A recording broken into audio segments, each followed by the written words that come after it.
Good evening, and welcome to Direct Impact Broadcasting, the station of growth and transformation. Affiliate of Creative Broadcasting presents Leadership Tidbits with Coach T. Wilson, with your host, Tywauna Wilson, as she welcomes her guest to the studio.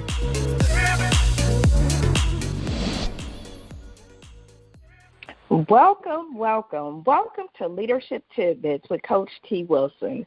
I am your host, Tywauna Wilson.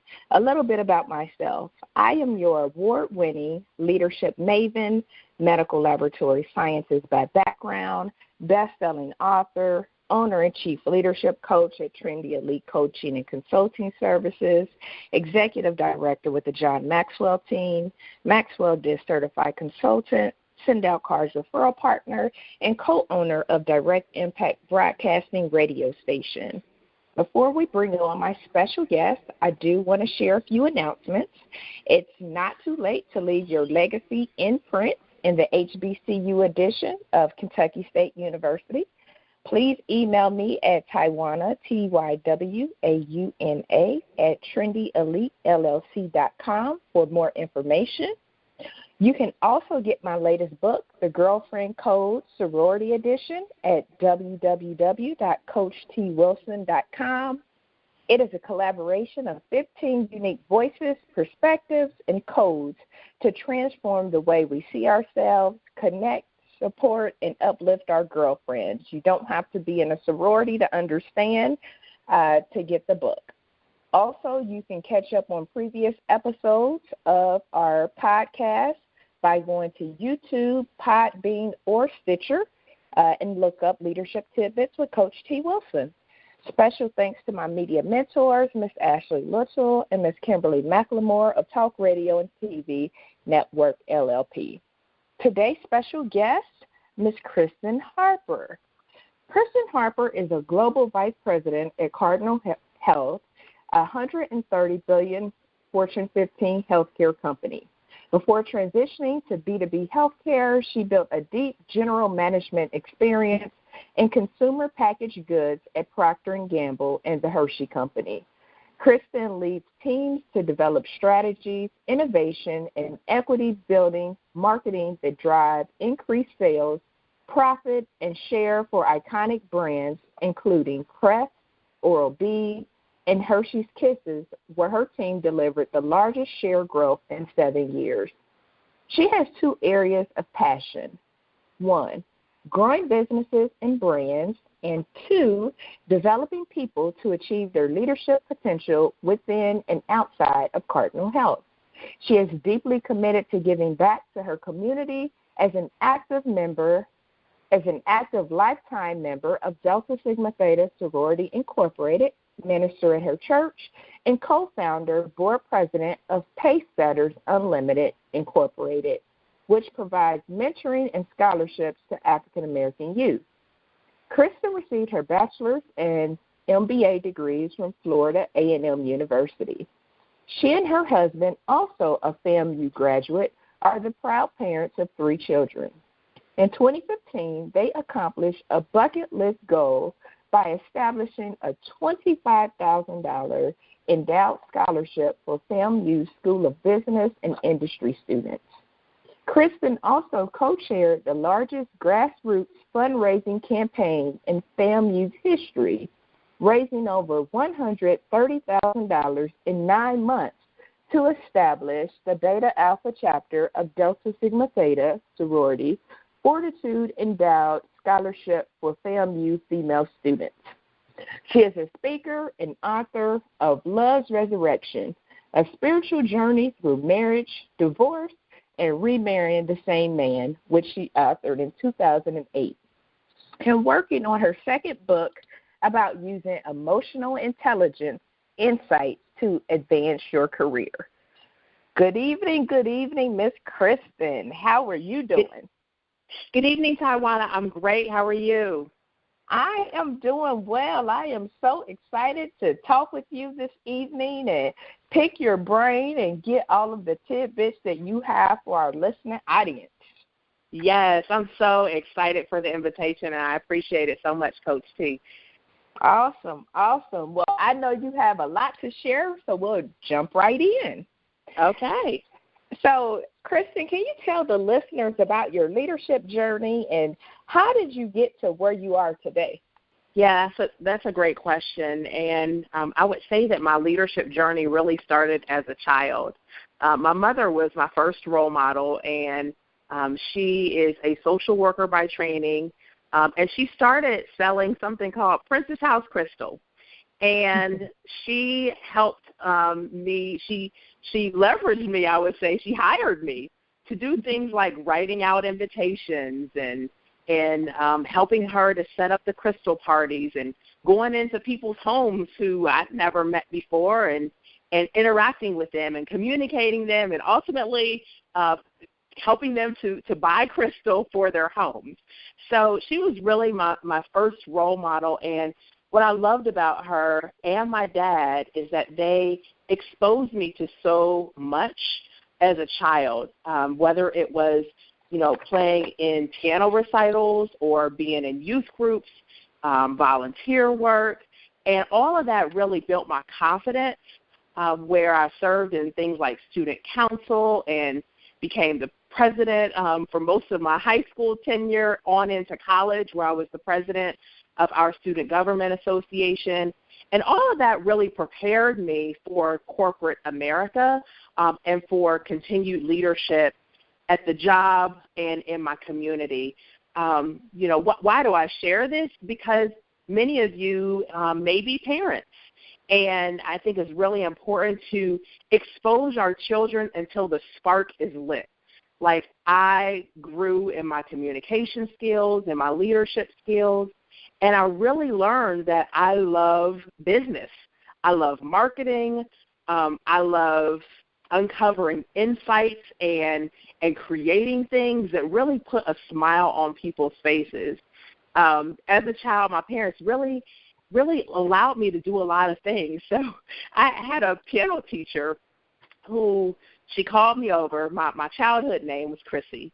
And she called me. She said, "Chrissy, I need you to come right over to my house." So I rode my bike over to Tammy's house, and she said, "I need you to take over my piano students because I just found out that I'm 32 weeks pregnant." Oh, my goodness. So I was flipping out, at 14 years old. I flipped out even more as an adult, like, oh, my goodness. But from that young age, I started teaching students in my parents' home and did that throughout high school. And I had students from the age of 4 all the way to over 80 years old. And so being able to work with individuals and then being able to I started Chrissy's Cookies and Stuff, which was a baking business because I didn't have any money for Christmas gifts one year, and that turned into reoccurring orders for my church members. So, I would say that my leadership journey has been inspired certainly by my mom, and my dad, enabled by a lot of exposure and being able to take risks, taking calculated risks to try something new. I mean, when I spent about 8 years at Procter & Gamble working on brands like Crest and Oral-B and Metamucil, and then I moved into, I did several things during my marketing career there. My last role was in innovation, and I fell in love with innovation, the ability to, again, create something new, identify those unmet needs, and deliver something that puts a smile on people's faces and really fulfills something that makes their life better. And from there, I moved to a place that I had never heard of, never been to, a 10,000-person town, but they call it the sweetest place on earth, and that is Hershey, Pennsylvania.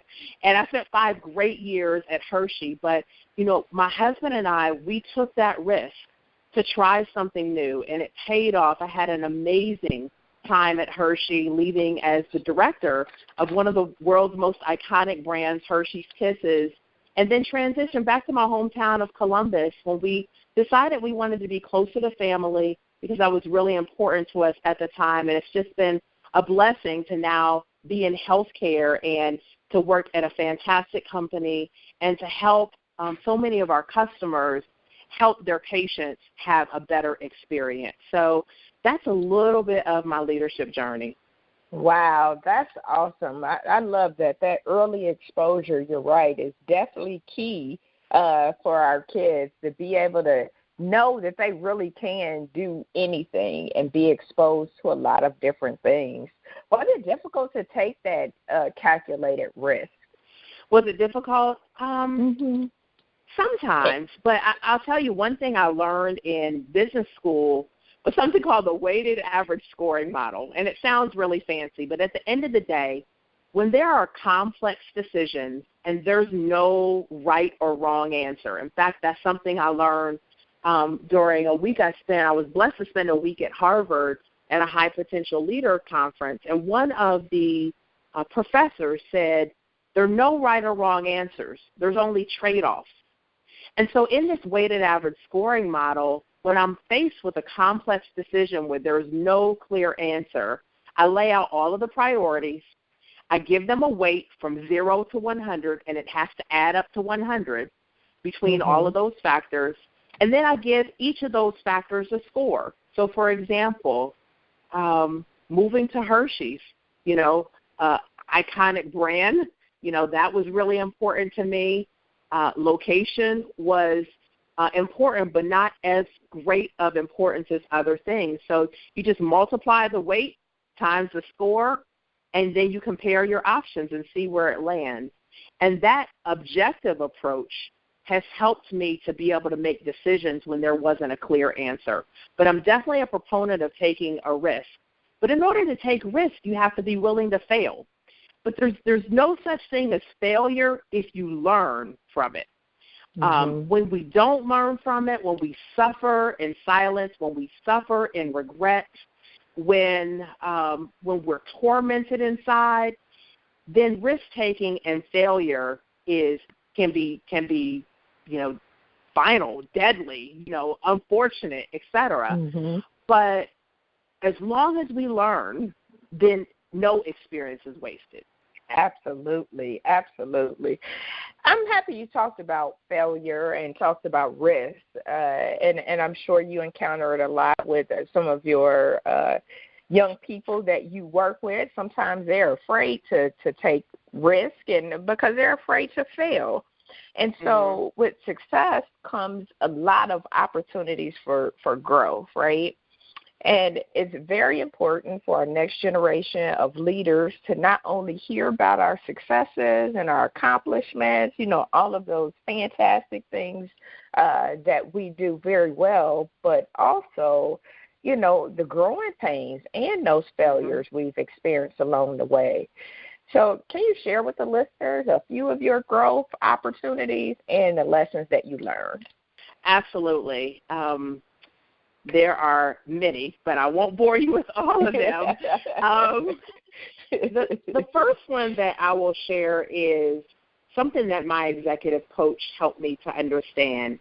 I'm an only child, and one of the downsides of being an only child and having been in many organizations where I ultimately served in an elected or an appointed capacity as a leader. One of the things, and I didn't play sports growing up. I tried out for the drill team. I didn't make it. So I stuck to student government, and I stuck to music. But one of the things that she helped me to realize is that navigating with peers wasn't something that I was used to.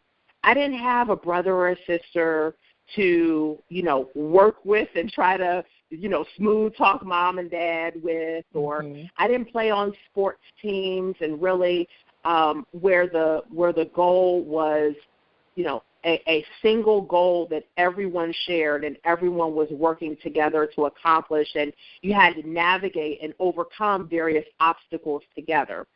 So how that showed up for me in the workplace was when there was conflict, let's say with my peers or with a team, or a challenge that we couldn't overcome, or something that I felt really strongly about but others didn't, my default was to talk to my manager or talk to those who were higher up.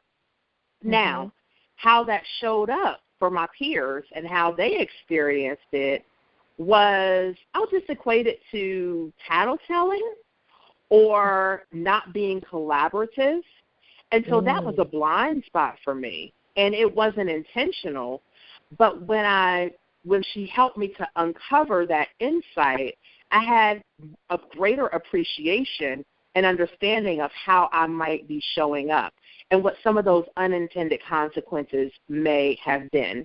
And so what I've learned how to do is to influence up, influence down, and influence across with my peers.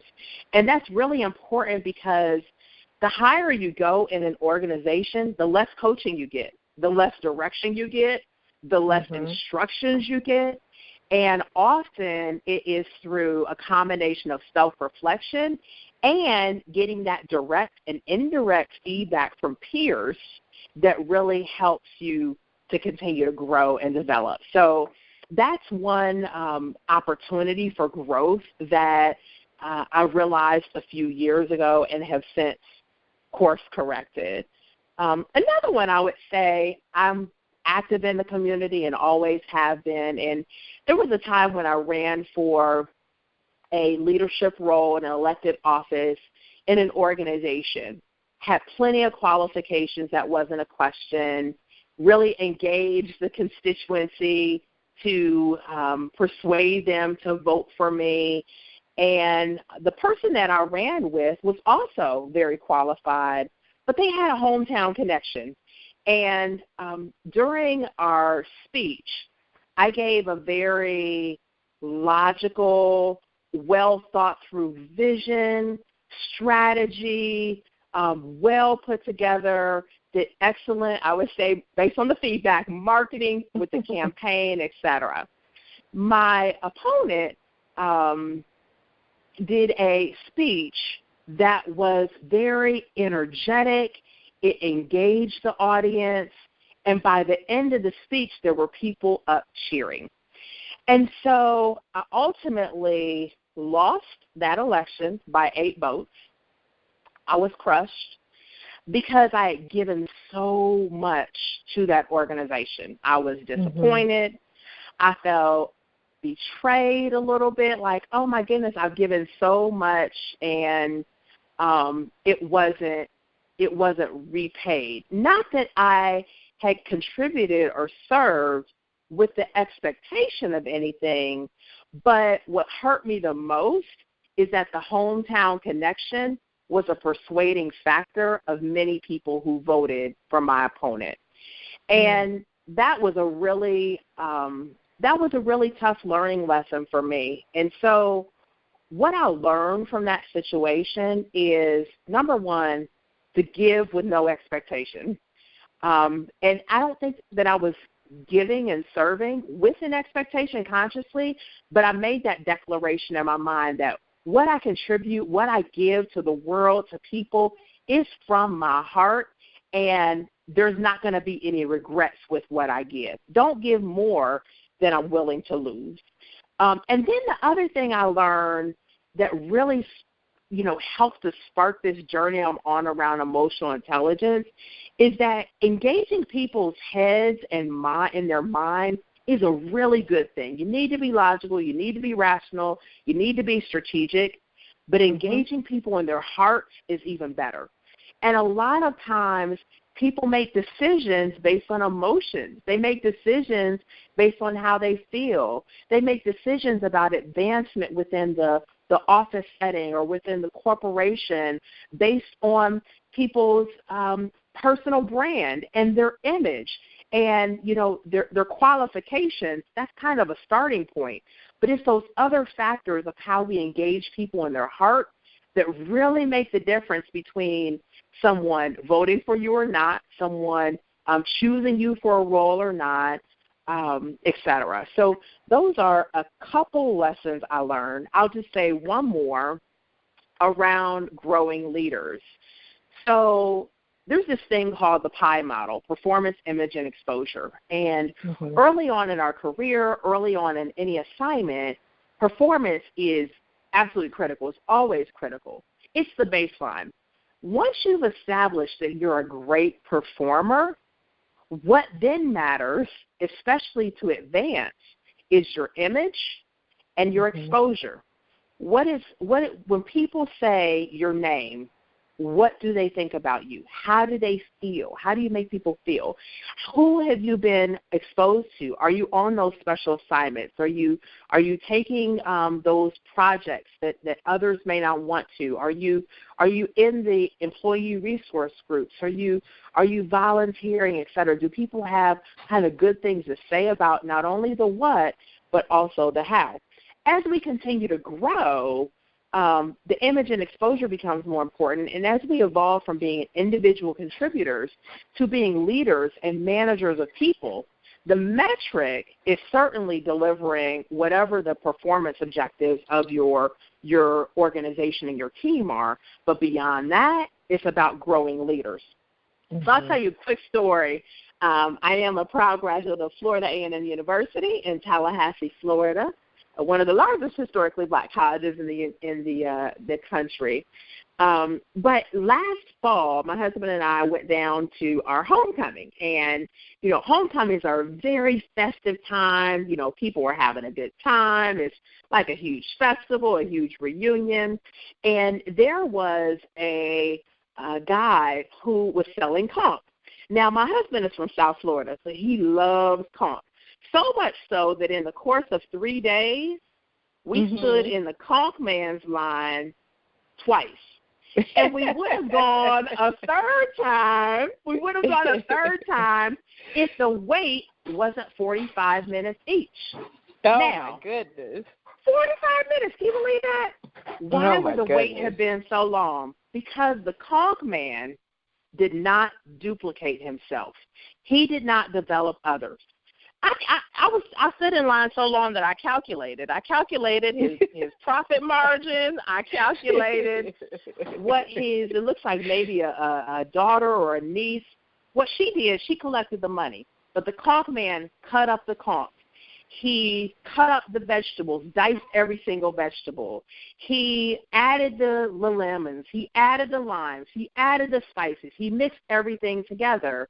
And I'm like, why is he doing everything himself? Maybe he wants to keep all of that profit for himself. Maybe he doesn't want to share his secret recipe. But we would have gone probably a third and maybe even a fourth time if the wait hadn't been 45 minutes and if he would have been able to duplicate himself through scale. Why do I tell this story? Because as leaders, our job is to cultivate other leaders. And we can't cultivate other leaders if we're not willing to share, if we're not willing to share of our expertise, if we're not willing to allow our employees and our teams to give their recommendation first before we share our opinion, if we're not willing to listen and create a culture where people feel comfortable speaking up, where people feel comfortable challenging each other for the good of the outcome. So that is a third lesson that I'll say as it relates to how I've pivoted as I've grown, and some lessons that it's not all about your individual accomplishments, especially as you grow as a leader. It's about how well you're able to duplicate yourself and cultivate other leaders. That is awesome. That's a great example that you mentioned, because you're right. It happens more often than not where people, especially managers and supervisors, I wouldn't quite say leaders just yet for some of them, but that's one of the things. It's like they're not intentional about building those other leaders, and they kind of keep that information to themselves. It's like, what don't hoard. Right. It's like, what does your legacy look like if you're taking your information with you out the door after 20 years and have crippled the organization or those people left behind? So that is a great example of, not being afraid to build other people. It only makes your legacy better than leaving a team full of people who are unequipped and unprepared. Absolutely. Absolutely. So the conch man is down there missing out on money because he's missing out. He has not scaled his business. You have to scale. You got to duplicate yourself. That is very important, especially during homecoming season. So I get it. Especially. You know, one other thing I learned is I used to be very, very serious, and I'm clearly about the business, and I'm clearly about outcomes and results. But I actually was listening to the radio a few weeks ago, and it was Willie Moore Jr., and he said, for those who are 30, 40 and up, what would you tell your 20-year-old self? And I was on my way to the airport, and I was by myself, so I had some time to really think about that provocative question. And what I would tell my 20-year-old self is to have more fun, like enjoy the moment, be more spontaneous. I have a friend who says that she just loves my laugh. And I posted something the other day, and she said, I could hear you laughing in her mind. And so, you know, I also learned to be more spontaneous, be more vulnerable, not try to know everything, and admit, hey, I don't know everything. And that's really important, because a leader isn't a leader because of their title necessarily. So creating that culture where you can be honest about, you know, what you still need help with, and where you can engage the best in others. I mean, if you know everything, and if you proclaim to know everything, then what room is there for others to contribute? So vulnerability and spontaneity and getting that good laugh in is real important. Absolutely, I agree. Right. I agree. Everybody needs to laugh. There's no need to stop being so uptight. Yes. Life is swift. Life is swift. And I'll tell you, there have been so many people who have been passing away at, you know, in their 30s, in their 40s. Several people I went to college with. You know, one of the prominent pastors here in my hometown, daughter passed away suddenly of pneumonia, just celebrated their 40th birthday. So life is swift. Life is swift. So I try to live life with no regrets. And that if, you know, I won't say God forbid, but if it's his will, if I pass away tomorrow, I can pass peacefully knowing that I've given my all and I've had fun along the way. All right. I'm with you. I am definitely with you on that, Miss Kristin. What strengths and experience do you feel are most important to thrive as a leader in corporate America and create your seat at the table? Because a lot of times our emerging leaders or young leaders are busy trying to get to the table. However, once you get there, you need to be able to stay there. So you have to be able to bring that value. So what strengths and experience do you feel have been most important for you in companies that are billion-dollar companies? Well, you know, that is real interesting about taking a seat at the table or bringing a folding chair. I think Shirley Chisholm said that, which that was a movie I loved watching, Unbought and Unbossed. But I will say, as it relates to, you know, claiming your seat at the table and staying there, my parents, I love them. One of the things they taught me growing up is that you have to be twice as good to get half as far. And that was a common refrain and a common belief and lesson that many African-American parents taught their children. As I grew up, I really reevaluated that lesson, and I decided that wasn't serving me well. It created a sense of paranoia. It created a sense of, you know, inferiority. Am I not as good as anybody else? And I don't think that was their intention. I know that wasn't their intention.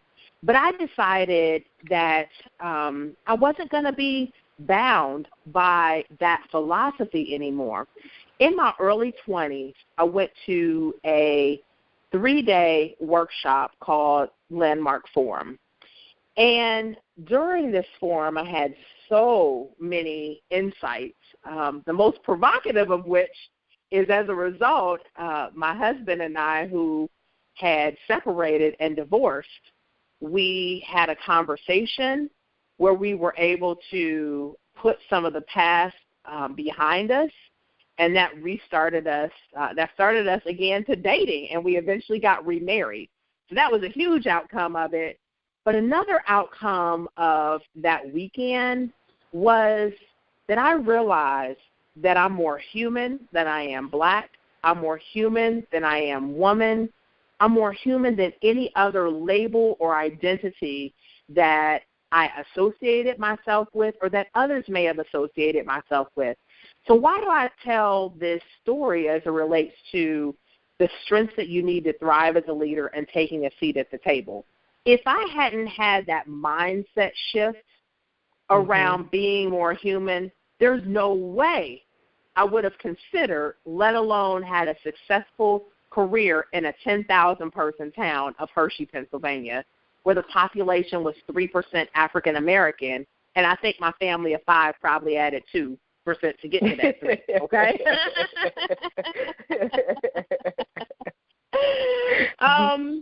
You know, and when you think about being, let's say, the only one at the table, a lot of times we get stuck on that, and that comes with its own narrative that doesn't always serve us well.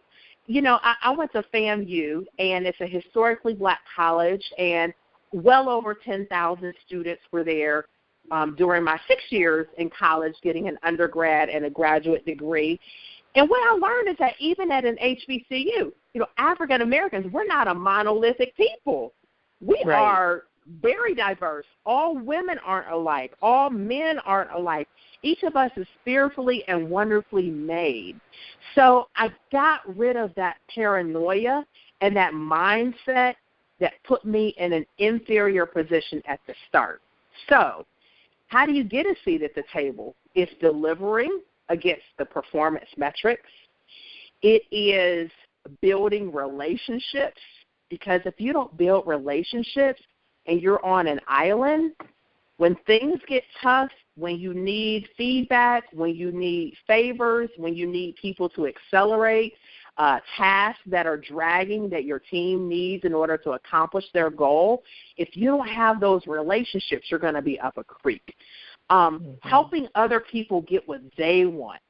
When you help other people get what they want, naturally you'll ultimately get what you want. So that collaboration is really important, not being the smartest person in the room and being okay with that.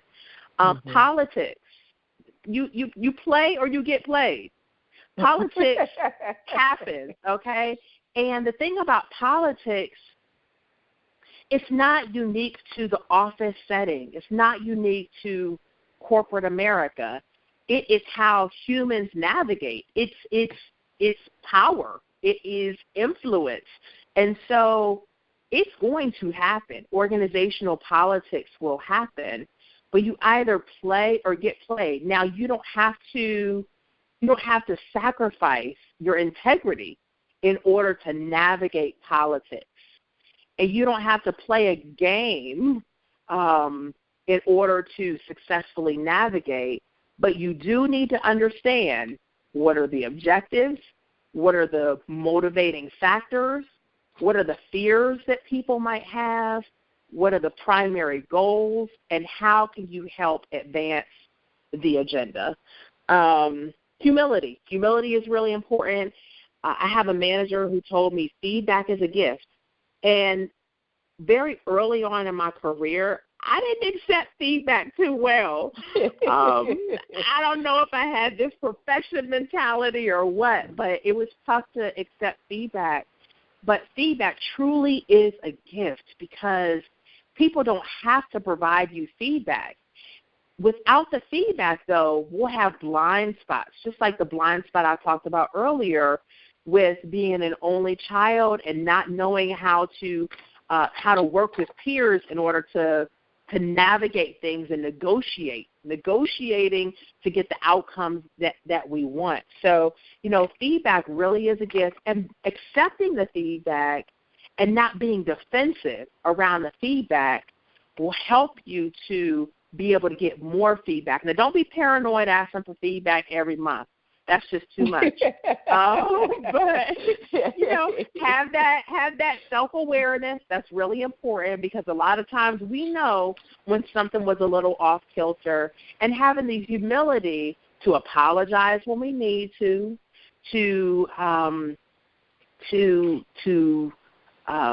ask for feedback, and to engage with others in a way that says, you matter, I value your contributions, and I respect and honor you as a person.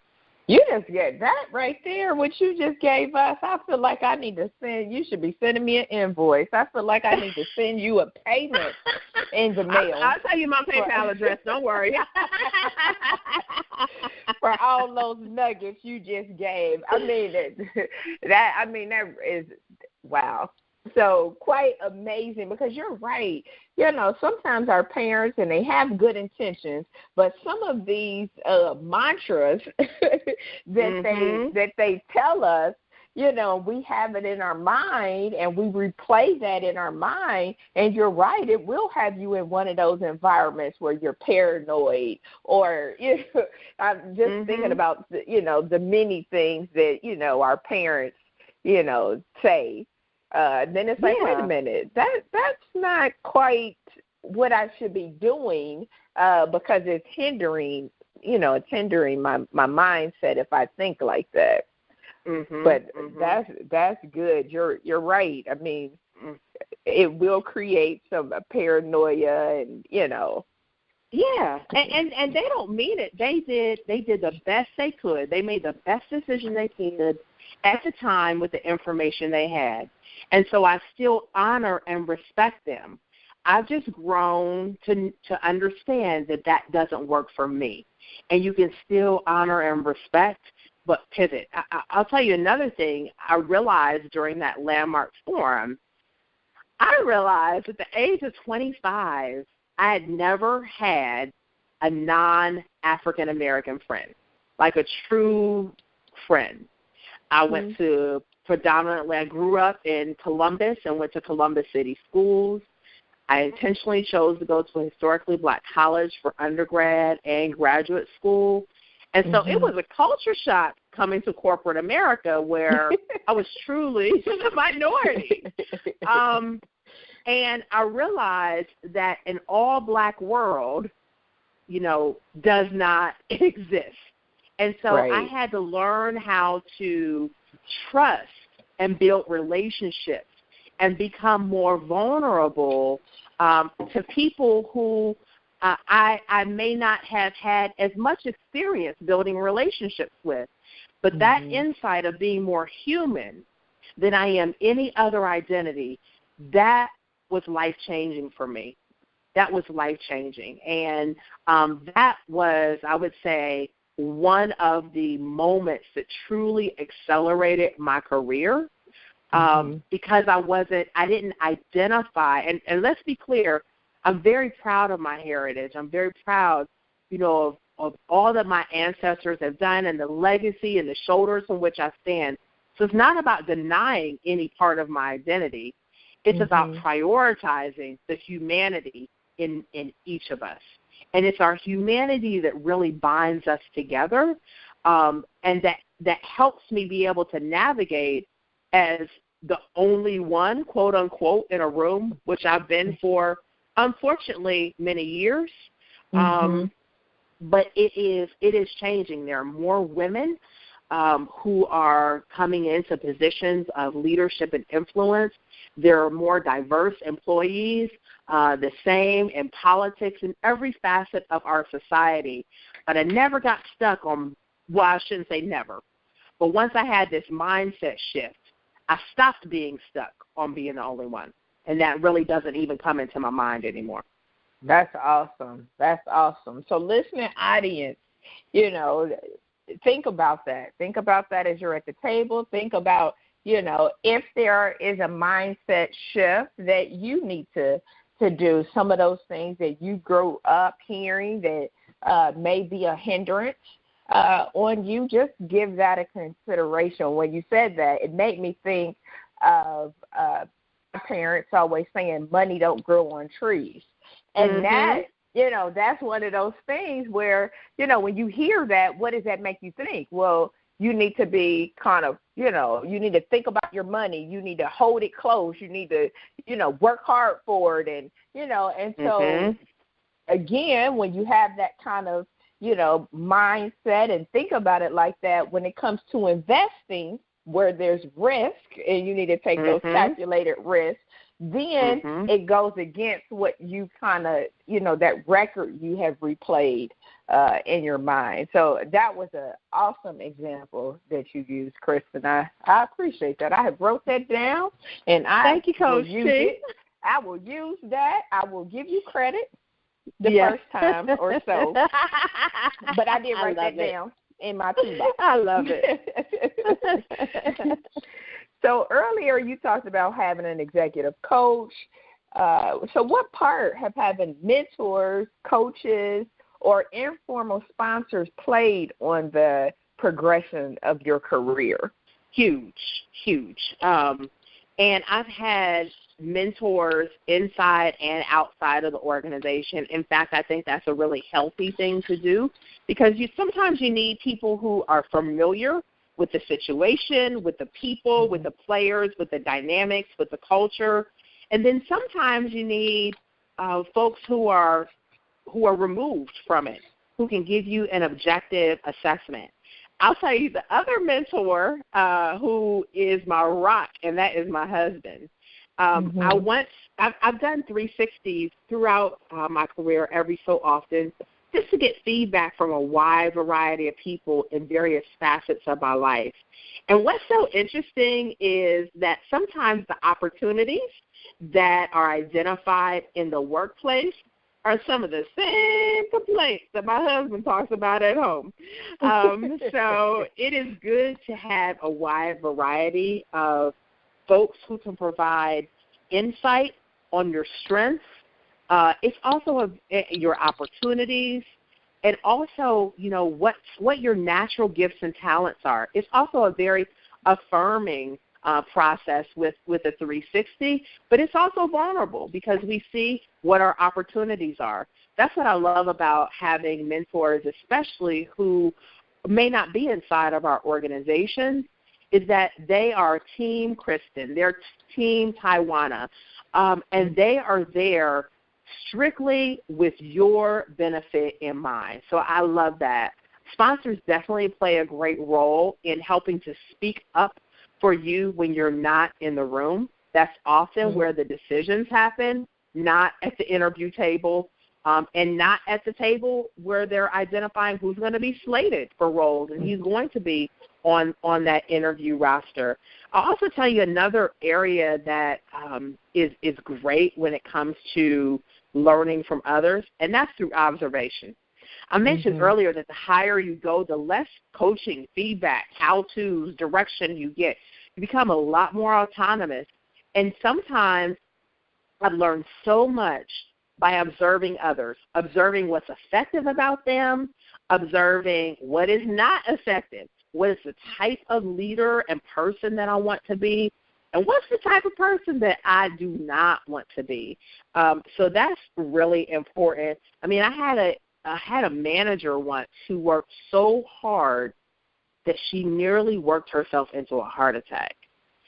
I'm like, oh my goodness, that's just too much. So learning through observation is important, and self-awareness, meditation, quiet time, prayer, exercise, all of those times are and making sure that I have time blocked out on my schedule, that I'm not consumed with back-to-back meetings all day, every day. That makes me a very ineffective person. So that quiet time to really reflect and be self-aware, sometimes it's on my commute to and from work. Oftentimes that is when it is. But it's really important. Self-awareness is another great way that we can, kind of let our inner self, our intuition, be our guide and bring things to us. We can feel things in our inmost parts, in our inner being when things are off kilter. So I would say observing and also being self-aware is really great. I do have an executive coach who I absolutely adore, and that's been really helpful too because, again, I'm a lifelong learner, and I know that everybody listening is as well, or you wouldn't be on this call. But it's important to have those people who, are team you, who can help you to sharpen your skill set, because we all have great strengths, and we all have things that we can do that can make us more effective. Absolutely. Absolutely. That's good.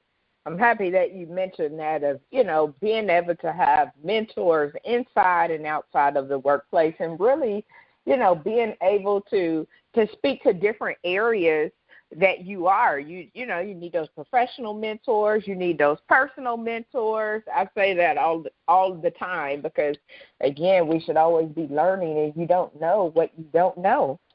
Absolutely. So besides being a dynamic leader, you are also a published author. So yes. You mentioned it earlier a little bit about your 2008 book release of Love's Resurrection, Spiritual Journey Through Marriage, Divorce, and Remarrying the Same Man. Tell the listeners a little bit about that project, and I know you're working on something else special. Don't give us too much. Too much on this something else special, but give the listeners a little bit, just a little bit. Just a little bit. So I did marry my college sweetheart, and after 9 months of being married, we separated, and shortly after that, we divorced. It was certainly a time of deep reflection, of drawing closer to God, of doing that self-awareness and that self-assessment to realize, what did I contribute to the situation? What did he contribute to the situation? And turning from those ways to make a concerted effort to be a better Kristin.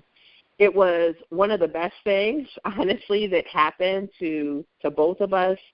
And I'm really so blessed and so thankful that about 4 years after getting separated and divorced, we remarried.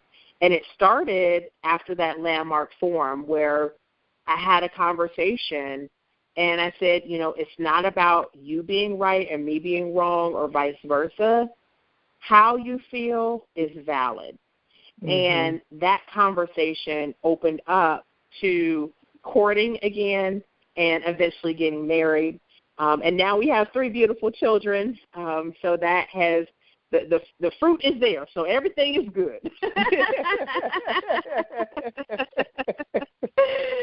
So that book is available, yep. And I'm working on another book. So this book is about emotional intelligence and leadership and how to leverage emotional intelligence to advance your career.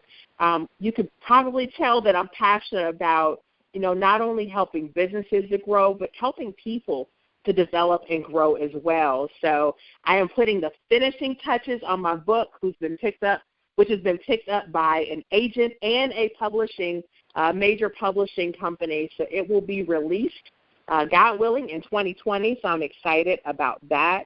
But it's really for goal getters who, find themselves stuck at a certain level but know that that's below their destiny, or, it's for lifelong learners who are always looking to sharpen their skills to be more effective. I cover a lot of topics, from empathy to resilience to personal branding, having an enterprise mindset, agility, and I'm excited to drop pearls and nuggets. So it's 52 emotional intelligence insights to advance your career. They're short and sweet. But then I have chapters on those subjects that I just mentioned that go deeper into each of those themes around emotional intelligence, because it's not just about the what, it's also and importantly about the how. So I talk about things like why great performance isn't enough. Your boss isn't the enemy. What you need to leave but won't learn in business school. Politics, play or get played, etc. So I'm really excited about this project. It's my little side project to pour into people and to just give back and lead that regret-free life. That is awesome. I'm so excited for you and so excited for that project. I know that it's going to be amazing. That is one of the big things that companies are talking about now, the emotional intelligence. I just got a book today with homework from work about emotional intelligence. And so I look forward to seeing your publication being that book that companies are giving to their employees to read. So we will stay tuned. That would be fantastic. Listen, write the vision, make it plain. Yes, I love it. Your publication will be in offices and companies near and far. I already know that you're going to do some great things. And so I'll receive that. Listen, receive it. I already know. Yes. I'll be waiting for my copy once it's time. So I'm excited for 2020 for you. And so I know you give back and do a lot in the community. You're not just one of those kind of leaders that lead in the workplace, but you also lead in the community and actually do the work with your time, talent, and treasure. So I know that you have a few initiatives and organizations that you have done some community work with and raised money for. Wanted to highlight on those things. So I know you did some endowments and scholarships as well as so you want to talk a little bit about your community endeavors? Yeah, absolutely. I just really blessed, and I believe in paying it forward. There were so many people who invested in me, whether it was a listening ear, whether it was a scholarship, whether it was teaching me, whether it was getting me on a different pathway. So I just feel a need to give back. And I would say that youth has always been my heart. Every church that I've gone to, I've started either a nursery or a children's church, and youth is just my heart. So my husband and I have a nonprofit organization, Pacesetters Unlimited, that really provides mentoring for youth, high school students, and then scholarships for students going to historically black colleges. And, it really started off as a commitment between the two of us to want to give back. And it started really with just the two of us, and we've grown in the number of volunteers that we have and the donors that we have, and we're just so grateful for that. Just 2 weeks ago, we were able to award $5,000 in scholarships to students, not only incoming freshmen, but also to upperclassmen so that they could just not only start school, but also finish college. So that's really a blessing. I'm super excited to have the support of my company. For the past 4 years, we've brought my Business Leadership Academy students, about 25 young ladies from all across Columbus, into the corporate environment for a day to shadow. And so Cardinal Health has been so supportive of that. And so it's just a blessing to be able to give back. My husband takes young men to colleges. They do a college tour every fall, and they go to both historically black colleges and other universities as well. And that's the culminating event after their Mr. Magnificent program. So it's just a blessing to be able to give back and to have so many supporters who, donate as little as $5 or donate their time to help young people really make a difference. I mean, education is a passport to the future. So I'm a huge proponent of education. And quite honestly, youth are easier to coach sometimes than adults. So that makes it even more joyful. That is awesome. I love it. Now, Kristin, I could talk to you for hours. Unfortunately, I don't have hours, but you have left our listening audience with so many nuggets. How can the listeners stay connected with you and continue to support you on your journey? Oh, thank you. The time has gone so fast, and I've enjoyed it so much. You can hit me up on LinkedIn. So Kristin Harper on LinkedIn, and we can connect there. I am me. You know, I would love to have my book in more companies and share some of this message with companies and organizations across the country, and who knows, maybe even around the world. Hey, anything is possible, and we are going to speak it into existence for 2020. Yes. So thank you, Kristin, for taking the time out of your busy schedule to give me an opportunity to interview you tonight. It has definitely been an honor and a pleasure to have you on as my guest. So many blessings and continued success to you on your journey. Thank you. The pleasure was all mine. Thank you, Coach T. Thank you, listener audience, for tuning in to tonight's show with my special guest, Kristin Harper, who shared with us tons of nuggets, but here are just a few. So early exposure is key for our children so that they can get that spark and make sure that spark is lit. Taking calculated risks along your journey. There are no right or wrong answers. There's just trade-offs. So just as you make decisions, think about that. Learn what your blind spots may be. That'll be helpful both your personal and professional life. Give with no expectation. Give from the heart. Don't give more than you can afford to lose. Engaging people in both mind and heart is very important. Exposure are also important to your leadership. Enjoy the moment. Don't forget to laugh and be spontaneous. Create a culture where you can be vulnerable. Delivering performance to meet the metrics will help keep you at the table. Building relationships, understanding organizational politics happen. So you play or you get played. So you need to understand that organizational politics does exist. Be humble. Have humility. Remember, feedback is a gift. Being self-aware is very important. Having those mentors, coaches, and sponsors are very important. But you can also learn through observation. And it's important to have a wide variety of people who are being honest with you and helping you learn what those blind spots are. So those were just a few nuggets that Kristin shared with us today. If you're interested in being a guest on this show, starting your own radio show, or low-cost advertising highlighting your business or events, please send me an email at dibroadcasting@trendyelitellc.com. And please tune in next week to hear from another amazing leader. Until then, have a good evening.